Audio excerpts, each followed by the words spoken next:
नमस्कार, स्वागत है आप सभी का ज्ञान गंगा चैनल पर। हिंदू पंचांग के अनुसार आषाढ़ माह में शुक्ल पक्ष की द्वितीया को जगन्नाथ रथ यात्रा शुरू होती है, जो एकादशी की तिथि को समाप्त होती है।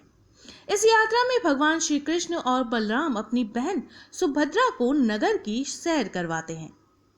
जगन्नाथ रथ यात्रा साल 2021 में 12 जुलाई 2021 से प्रारंभ हो रही है। आज के इस वीडियो में हम जानेंगे कि द्वितीया की तिथि क्या रहेगी, पूजन की विधि क्या है, कथा। तो चलिए शुरू कर लेते हैं वीडियो को। लेकिन वीडियो शुरू करने से पहले अगर आप मेरे चैनल पर नए हैं और अभी तक आपने इसे सब्सक्राइब नहीं किया है तो आगामी व्रत एवं त्योहारों की तिथियों की जानकारी प्राप्त करने के लिए आज ही मेरे चैनल को सब्सक्राइब कर लीजिए, साथ में बेल आइकन को प्रेस कर दीजिए ताकि आपको मेरे वीडियोस की नोटिफिकेशन मिलती रहे। वीडियो अच्छा लगे तो उसे लाइक और शेयर करना बिल्कुल मत भूलिए। तो चलिए शुरू कर लेते हैं आज का वीडियो।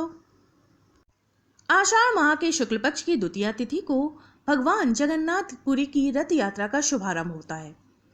इस रथ यात्रा में भगवान जगन्नाथ, उनके भाई बलभद्र और बहन सुभद्रा भी होते हैं। प्रत्येक वर्ष इस यात्रा में भाग लेने के लिए देश विदेश से लाखों भक्त भगवान जगन्नाथ के दर्शन करने के लिए आते हैं।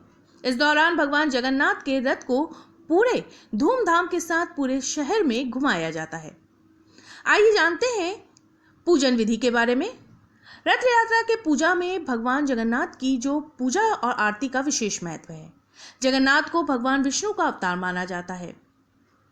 रथ यात्रा में नारायण या शालिग्राम की पूजा और आरती का भी विधान है। भगवान जगन्नाथ की रथ यात्रा की पूजा में भोग का भी विशेष महत्व होता है। आप चाहे तो रथ यात्रा में भगवान जगन्नाथ को भोग के लिए नारियल भी अर्पित कर सकते हैं। भगवान जगन्नाथ की कथा के अनुसार एक बार सभी गोपियों ने चंद्रमा की पत्नी रोहिणी से भगवान श्री कृष्ण की रासलीला में जाने के लिए कहा। उस समय सुभद्रा भी उस स्थान पर मौजूद थी। इसी वजह से रोहिणी जी ने भगवान श्री कृष्ण की रासलीला के बारे में कुछ भी कहना ठीक नहीं समझा। सुभद्रा के बाहर जाने पर उनसे कहा गया कि वो बाहर ही रहे और ये ध्यान रखे कि कोई भी अंदर ना आ पाए।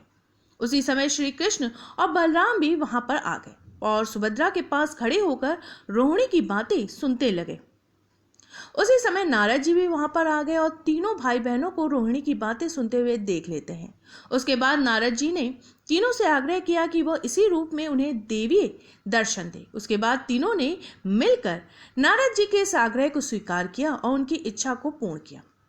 इसी कारण जगन्नाथपुरी के इस मंदिर में बलभद्र यानी बलराम, सुभद्रा एवं जगन्नाथ जी यानी श्री कृष्ण जी इसी रूप में दर्शन देते हैं।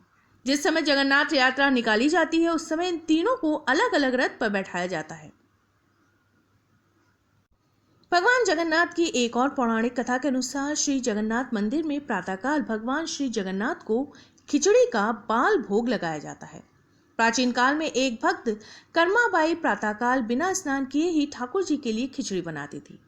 ठाकुर जी स्वयं बाल रूप में कर्माबाई की खिचड़ी खाने के लिए आते थे। लेकिन एक दिन कर्माबाई के यहाँ एक साधु मेहमान हुआ।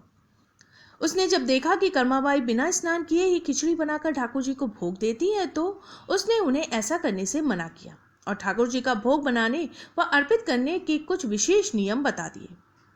अगले दिन कर्माबाई ने इन नियमों के अनुसार ठाकुर जी के लिए खिचड़ी बनाई, जिससे उन्हें देर हो गई और बहुत दुखी हुई कि आज मेरा ठाकुर भूखा है।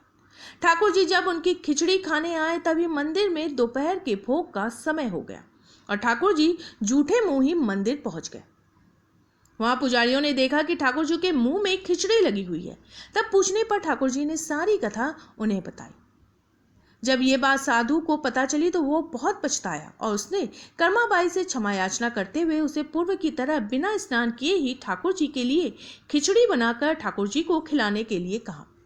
आज भी पुरी के जगन्नाथ मंदिर में प्रातःकाल बाल भोग में खिचड़ी का ही भोग लगाया जाता है। मान्यता है कि ये कर्माबाई की ही खिचड़ी है।